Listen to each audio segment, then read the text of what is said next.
channel. Today I have got a few Pink Fresh Studio bits and pieces that I have been waiting to have a little play with, and I thought I would pop the camera on and just have a bit of a play and see what we end up with. So these are the perfect sentiments, and they have a coordinating die, and the really cool thing about this is that this is one stamp and this is one die. So you stamp the whole lot, line it up and die cut it out in one go, and you then end up with all these different sentiments for your cards or your scrapbook pages. So that is the perfect sentiments set. And this one here, this beautiful butterfly, has two stamps, but it's two images but one stamp. The same with the die, so it cuts out both of them. You could fussy cut them out. They're not a difficult shape to cut out at all, but I like with the die how it kind of rounds the edges a little bit. So you've got some beautiful sentiments on there as well. Give yourself time. Without change, there will be no butterflies. The real growth is being more of yourself and embrace the moment. So some nice sentiments as well. But they also come with these really cool layering stencils to colour your butterfly. So you can see here, this is just using the stencils without the stamp. So if you just like that look, you can just have the stencils. You can coordinate it with the stamp as well. And there is, I think there's 5 in the set. It's a 5-piece stencil set. So I thought I'd have a little play, and I thought I would just film the process for you. Stay with me. I'm going to grab a cuppa and I will be back.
I'm back.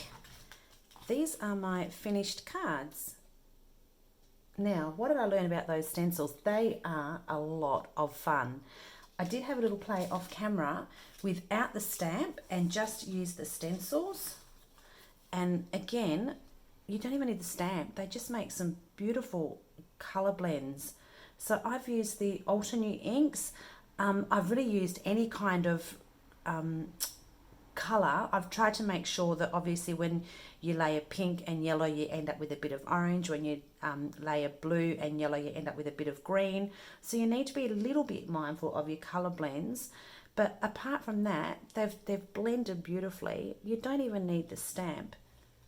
And again, you could also just die cut it without the die as well if you didn't want the die. But this is using the set with the whole 3 of the pieces. Really like these stamped sentiments. So you end up with all these extras as well. I would suggest, and you probably noticed in the video, I did not have a lot of success with this ink. This is actually an alcohol ink pad which is designed to be used on synthetic paper. So I find that I don't get that really crisp, clean print. It's a little bit fuzzy around the edges. My archival ink needed a re-ink, so I couldn't find the re-inker for that. Then I thought about doing them in embossing powder and heat setting them in gold embossing powder for a bit of glitz. Otherwise, I would use a Versamark Claire, is it Versamark Claire ink pad, or a VersaFine, something that's got gives you a nicer crisp image, as opposed to this one here. So I persevered. It could have also had something to do with the fact that the stamps were also new, so I did try and condition them a little bit, but it will be interesting to see how they go when I stamp them up again. They're nice and dirty and inky now, which is how I like them. I think they tend to stamp better the more that you use them. So yeah, they are my cards for today. They were a lot of fun to play with, and I'm even thinking you could snip this off and layer it up if you wanted to. Perfect cut. It's another idea. Okay, thanks for joining me. Thanks for stopping by. I will leave some links below if you're interested in this set, and I will talk to you soon. See you later.